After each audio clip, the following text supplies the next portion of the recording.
Hey everyone, welcome back to my channel. This is Wendy. I have a quick little, well, what I thought was going to be a quick one. I made these two wreaths for my sister-in-law for a charity event she was donating to. So I thought I would show you guys how to make them. So I first found this wreath at Hobby Lobby. It was regularly $9.99 and it was half price. So I got this for $5. And I think it's a really good buy because it's very fluffy. It's 24 inches, so it's very generous. Then I got these ribbons.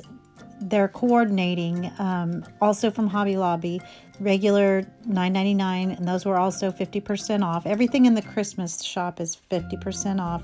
So I got these beautiful balls and these poinsettias, all kind of in the same color family, in the beiges. And these are some ornaments that I found in my aunt's craft room. I have no idea where she got them, but they're beautiful and they have that same like coppery gold.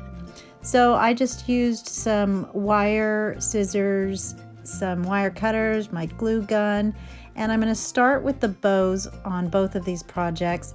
And because this is one-sided wired ribbon, you have to turn or twist at each, in the middle of each row of loops. So with your fingers, your first two, your thumb and your forefinger, you're going to hold it, and then each time you go by, you're going to twist it so that you're only going to see the top part of the patterned ribbon. So it gets to be a little bit hard to hold, and my hands are kind of small, so you just kind of have to get a firm grip on it and make sure your loops are the same size. I did 4 loops on each side, and then I'm gonna have a second one to incorporate with it. So after you get all of your loops together, you're going to attach it with a piece of paddle wire, and I just twist it in the back. And this is also going to allow me to attach it to the wreath itself. Now, I noticed when I was doing this video that I do a lot of fluffing of my bows, so I cut a lot of that time out, but just know that throughout the whole process until the end, you're always going to be foofing and fluffing those loops there of your bows. So taking that excess wire, I wrapped it around the wreath and secured it to the area that I wanted. And then I'm going to take this gorgeous gray and gold ribbon. It's not as sturdy as the other ribbon that we just used, which was made from like a canvas type of material. So you have to kind of be careful with this one, just so that you see the delicate inlay in the middle there. I just, wanted to make sure I didn't rip it or, crease it too badly so that it didn't look right. But I just go through the same method. I could have used the layover method with the two, like I do with the two-sided ribbon, but there was a seam, so I didn't want that to show, and went ahead and did the twisting at the middle method for this bow as well. So again, just taking my wire and grabbing it in the middle, and kind of have to pull pretty hard to get it to stay together, and then fluff it out, pull the loops apart so that they look evenly distributed. I place that one on top of the white one, and then once I get that one attached using the extra wire in the back, I am going to pull the loops through the other bow so they're all intertwined and looks like one big gorgeous double ribboned bow.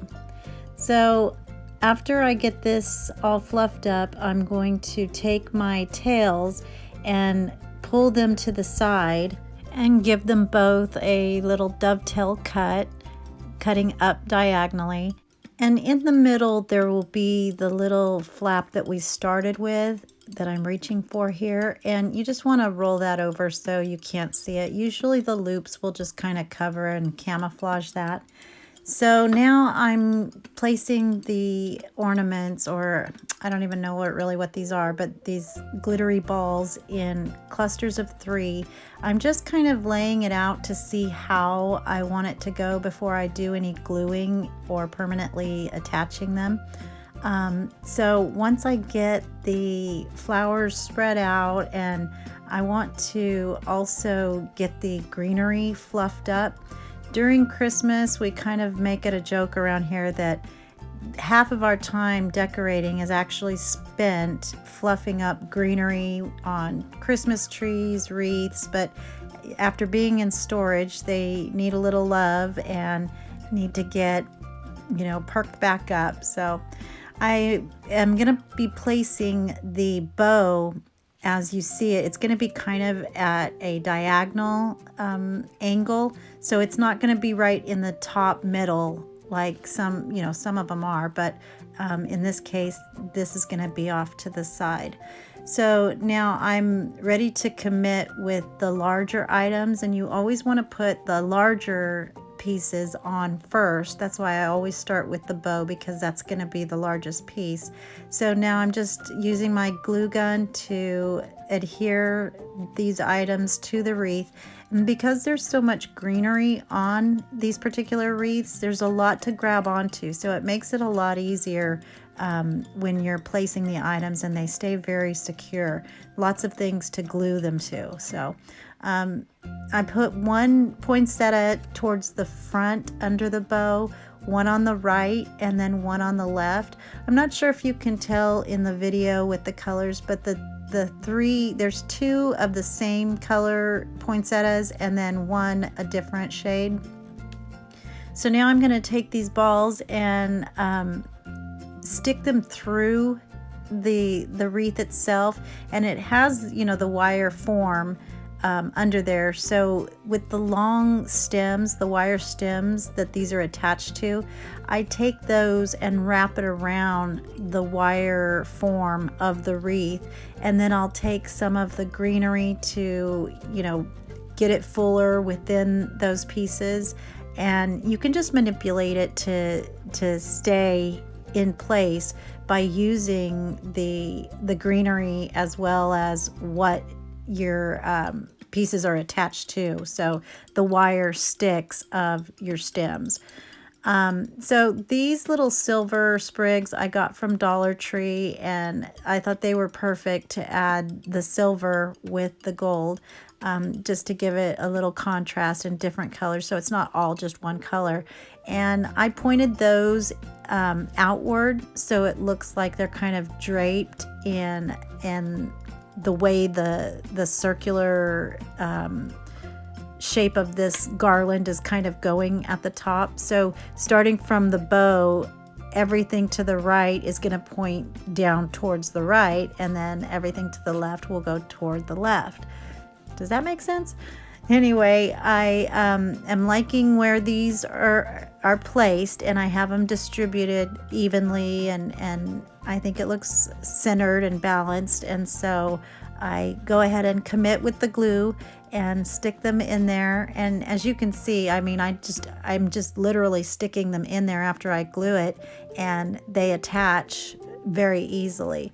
So if there's any spots that have an opening or it's not full, just take that greenery, take the wreath, and just move it around and cover those empty places, those spots that aren't exactly don't look right.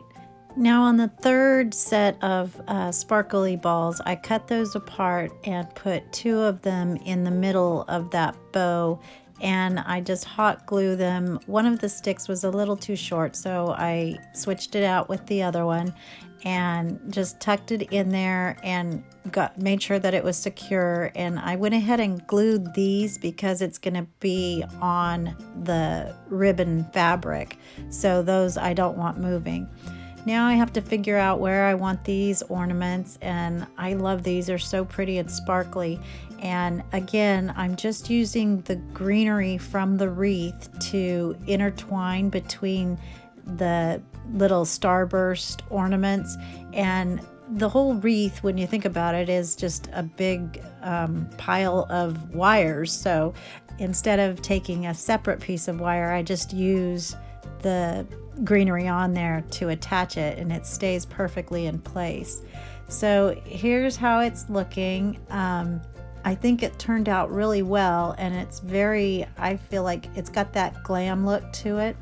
So now the next one, we're going to use the same wreath, but we're going to go a little more rustic on this one. And so using these two ribbons, I got them, again, same price, for $5. And if you have trouble coordinating ribbons, Hobby Lobby puts them all together, so that makes it a lot easier. I found these also at Hobby Lobby, and they were anywhere from $1 to $1.50, but that red really matched the ribbon, and I was really excited about that. And then the white trees, those are from Dollar Tree. We're going to use one of those too. And then I got these two sprigs, and I think they're so pretty, and I got those for $1.50 each, and I thought that was a great buy. I also found this sweet little tin, and he was $1.50, yes, and so we're going to use that also.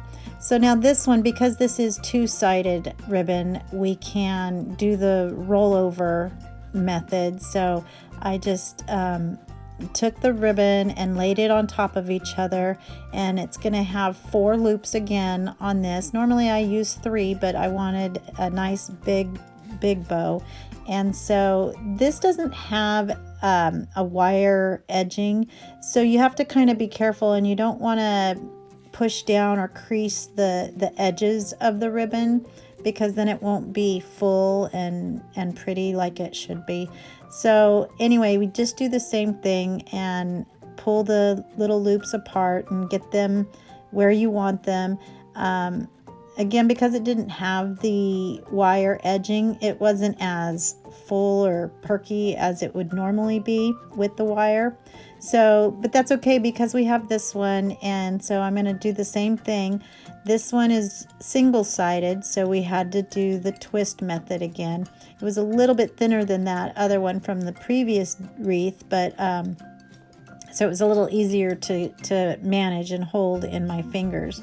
So again, 4 loops on this one, and I tied this one with some jute twine, and just to tie, I don't even know why. I think it was just what was in my arm's reach. So normally I would use the wire or the chenille stem, as I've been told to do. It's been a suggestion from a lot of the viewers to do that instead, but I just grabbed the twine. So anyway, I pull those two together, and I'm going to attach the whole thing to the top of the wreath, and it's actually not going to be the top. Again, we're going to go kind of diagonally over to the side, and then using the excess twine, we'll tie it to the back of the wreath, and then go through the same process of intertwining the loops and fluffing it up, and then dovetailing your ribbons.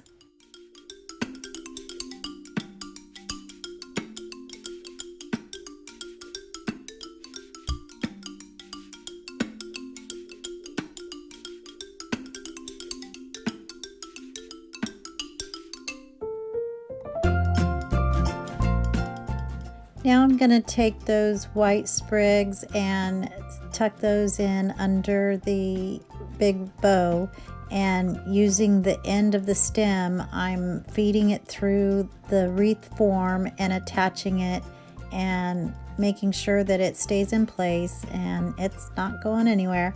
So I do the same thing to the other one, and I kind of bend it so that it goes in that circular motion, because you want it to all flow as a wreath would do.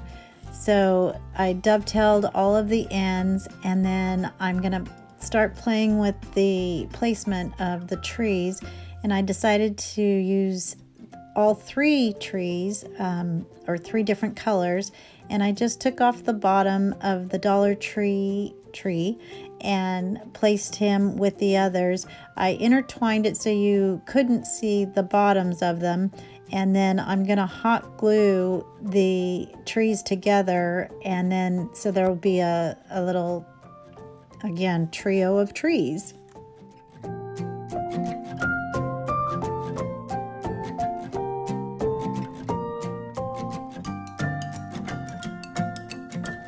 So on the opposite side, I wanted to place this tree, but the stem was way too long and super hard, and I couldn't cut it. So I had to call my son-in-law in, and he says hi, and he easily cut it, and I was able to stick it in there and glue it down. I was going to use this little owl guy, but I just couldn't find a place for him. As cute as he was originally going to be the star of the show, but he didn't work out, so you have to cut sometimes. So I put a little bow at the bottom of that other tree and dovetailed the ends of that little bow, and then hot glued him in place, and he was good to go.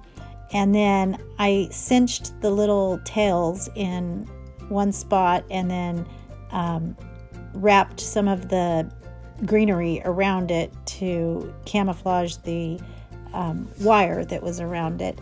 Did that on the other side as well, and I think it just looks cute because it makes it look like it's more flowy of a ribbon. And then if you notice in the ribbon with the trees on it, it's got some little polka dotted trees. So I thought these little ornaments kind of mimicked the polka dots in that tree. So I just placed them sporadically throughout, but distributing them evenly, and then hot glued them to the greenery, and they stayed in place perfectly. But I pointed the tops where the hangers would be down so you can't see them, and it just looks like little polka dots.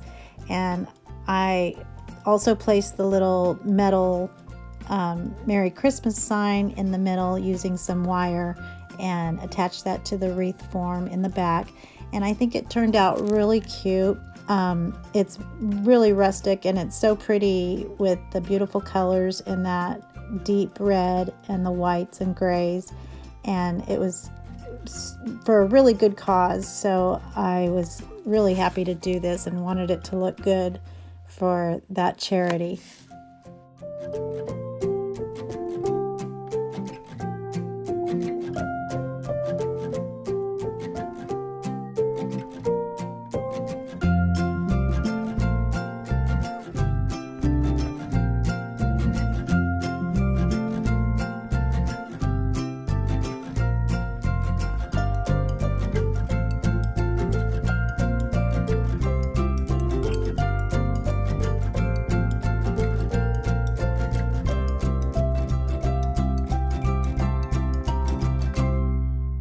I hope you guys liked this video, and if you did, I would love if you would share, comment, like, subscribe, those 4 things, not necessarily in that order. But you can also find us on Facebook and Instagram, and I'm loving seeing your creations that you're sharing with me. I hope everyone has a blessed day, and remember to be the light, and we'll see you next time. Bye.